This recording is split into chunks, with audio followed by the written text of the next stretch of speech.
Here are names and faces that at last mean something to the thousands of juniors playing the game today. Wojtek, Walsh, Abonyi, Marnock, Ackley and Johnny Warren, the Australian captain. Hello and welcome to our new Captain Socceroos series.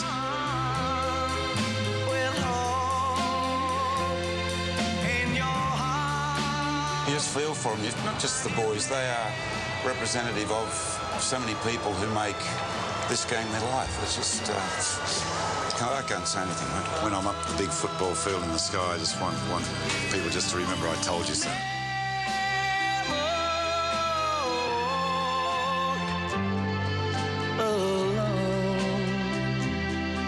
We commemorated 10 years since the passing of a true football icon across all of the A-League games this weekend. And a massive thank you to the Johnny Warren community for supplying me with this T-shirt, and you can get your hands on one of these. Go to johnnywarren.net.au/shop, where all the proceeds go to grassroots football. And we're very lucky, of course. We saw him earlier in the show to be joined tonight by a man who, alongside Johnny Warren, was referred to as Mr. and Mrs. Soccer, although we're not too sure who's who. We never worked that out. We were too scared to go there, basically. Now, looking back, Les, you could say the 80s and 90s that you were ahead of the curve, that you will now be looked on as the trendsetters. Did you have any inclination that that was happening at the time? I shared Johnny Warren's view of the "I told you so" thing. So we always believed that this will happen. What's happening now?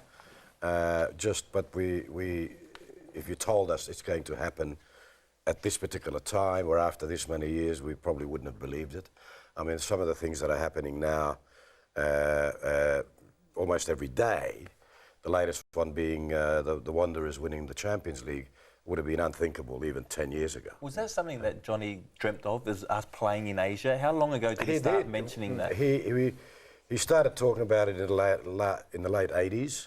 I mean, there were attempts for Australia to join the Asian Football Confederation earlier, but they didn't let us in.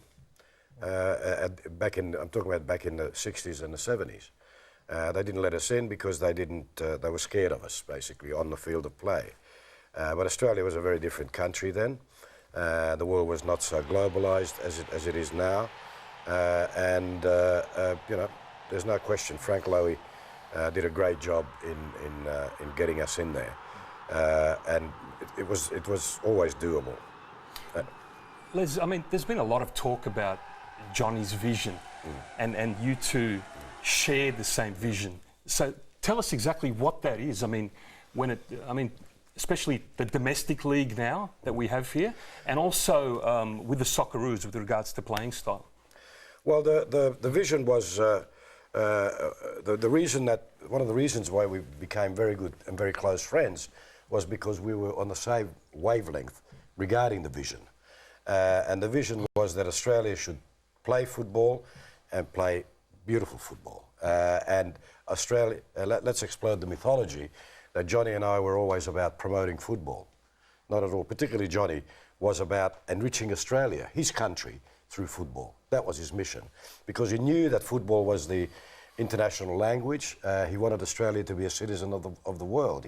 He was well-travelled. He saw what football meant to people everywhere around the world, except here. So he wanted us to be conversant with their only international football language, which is football.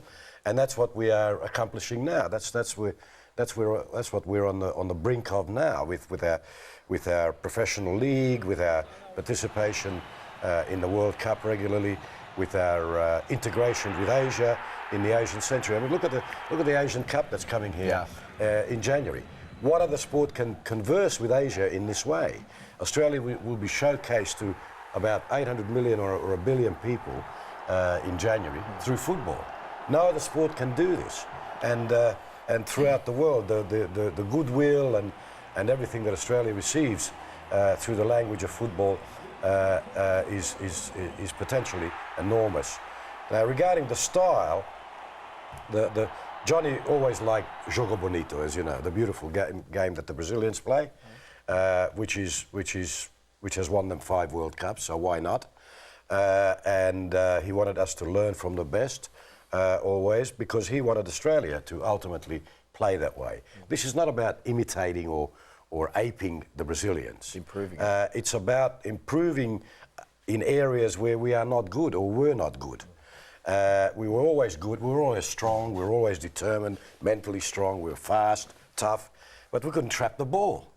So Johnny wanted to change that, so that we become competitive around the world, and with that style of football, we can convert hearts to football. And Leslie, do you think, and that works. Yeah, it does. Do you think as well there's a tendency perhaps maybe in our community, the football community, to whitewash our past? We do have a rich past and how we've got here. Do you think there's a tendency for that or not? Well, I get annoyed when the role of the migrants in the history of the game is belittled or discredited.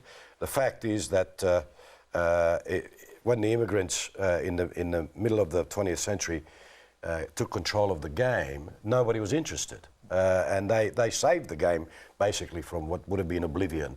And we would, if they didn't do that, we'd still be a periphery sport like field hockey or something, with apologies to hockey fans. They prepared us this era that we're in now, which I call what do you call it, the Lowy era or the post-Crawford inquiry era. The immigrants prepared us for that, and they produced, as you know, you're all testament to this. You're embodiments of this. Your father is Croatian, yours is Italian. These are the first generation immigrants who produced our best players. 3 of them sitting on this bench now, on this sofa now, and they are still doing it, by the way. So their role is extremely critical in the development of the game, and continues to be so. Do you think it would be, you know, a good way to kind of remember those things? But there's so many stories to be told, there's so much memorabilia, that we can hold that in a place to educate the younger kids as well about where we're from? Well, there is a strong argument for some kind of football museum where we can pay tribute to the history of the game. We have a very rich history going back to the late 19th century. Australia's football is a very, very important part of our social evolution. Football has played a massive role, particularly in the last 50 years, in our social evolution, our inclusion, our diversity, and so on. So all that should be commemorated somewhere, and I'm surprised there isn't one already. Now, you wrapped up a very strong innings, 34 years over at SBS. You had a very fitting farewell party earlier this week. I don't know if it was the birthday celebrations continued and the farewell. It was a ripping party, I can tell you. We do feel like we've missed out, but here are some great images of that day. Slightly spooky. How did that make you feel? Just the masks. The masks. They were everywhere. And then, were you singing as well? Yeah, we did a 2 45-minute sets. Now, what is your fantastic rock and roll band I pulled together? Can I ask you, what's your signature tune? What's your go-to? Well, at this particular gig, I sang 7 songs, either solo or duet. That shot was of my daughter Tanya, by the way, who's a fabulous singer, much better than me. Anyway, so at this particular gig you sang, please. I sang 7 songs. Right. The last song I sang on the set was Jumpin' Jack Flash, Rolling Stones. Going out with a bang. Oh, it was massive. But brilliant music and you know, and wine and food and everything. I know how to. It was a staff party, basically. But I'll know who to call if there's a party going on. Now, all of you on the couch have very fond memories of Les on TV, and in particular, Johnny. This goal and this piece of commentary from Chris Calatanzas from Sydney Olympic Calansis, sorry, when Sydney beat St George in 1986. And let's take a look now. And stolen by Escovillo. That's pretty dangerous play by David Skeen. And away goes Chris Calatanzas now. David Skeen storms back. And Calatanzas scores!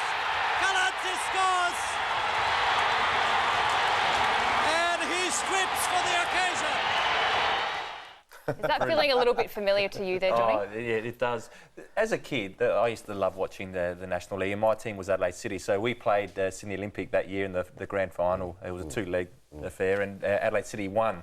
And the reason why that stuck with me was that I used to play at the back with my brother, and when I'd score a goal, I'd take off my top and I would say, Aloisi scores, and he stripped for the occasion. And I did it that often that it just became normal for me to take off my top.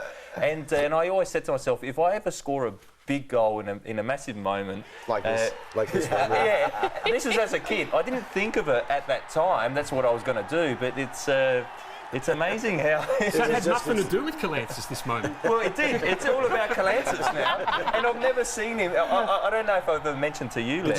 Did you get booked for that, by the way? No, it was after the final whistle, so I didn't get booked. But it's incredible. I'd love to catch up with Calancis. I didn't have the abs that he had. I was going to say Calancis v Aloisi. Who had the better body? He's got a better body than me. I think this is the pin-up boy. The pin-up boy. Now, a slightly different perspective comes from you, Ned, and you were sitting next to Les, in fact, when that came.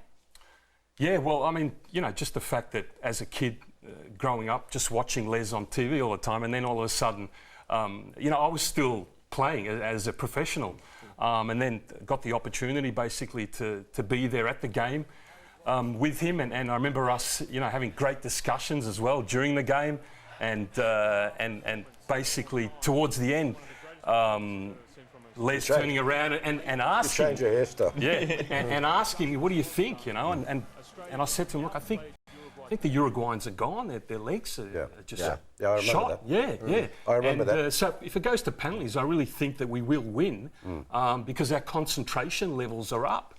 And then I was down at some retail store, I was flicking through Les's book, and I saw that he actually put it in there, so it was a nice touch.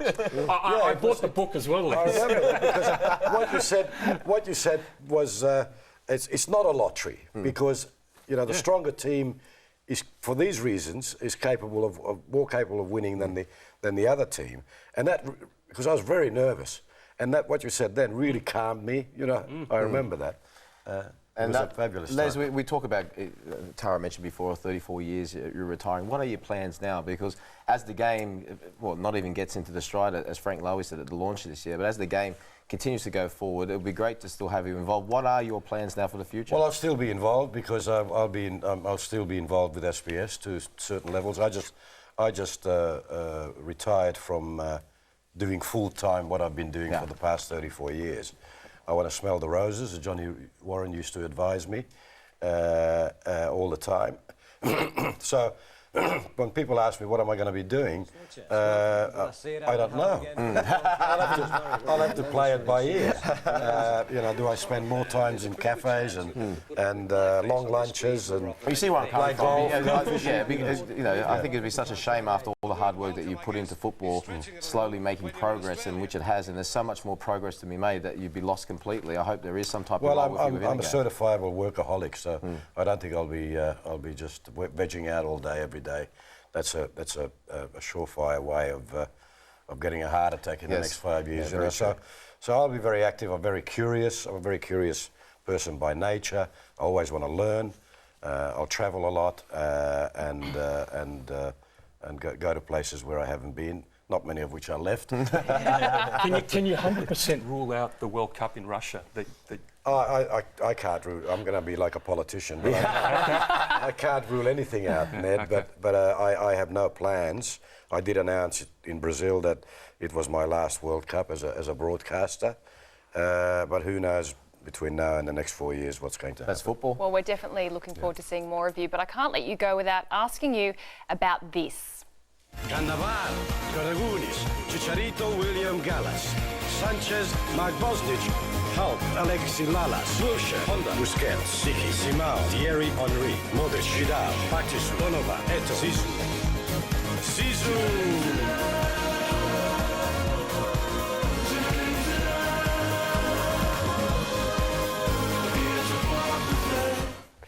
That was easily stuck in my head over the World Cup. There were 93 footballing greats named. One of them's sitting right next to you on the couch right now. Did you memorise all those names? No. We went into a recording studio and I had the script in front of me, or the lyrics as you call them.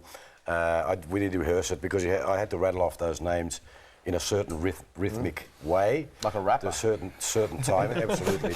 So, I mean, my musical background did help in that sense, but it was a lot of fun. And I'll be performing that at a lunch in Melbourne on the 19th of November? 19th of November, where Pele will be the special guest. Bozza knows all about it. That's right. And so I'm going to perform this with the guys from Vaudeville Smash at that lunch.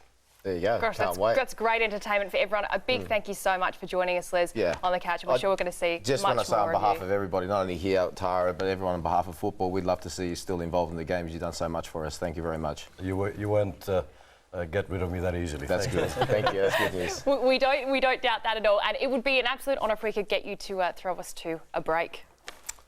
Which camera? There we go. Over here. This one, number 2? Yes. Time for a break here on Shootout. See you soon.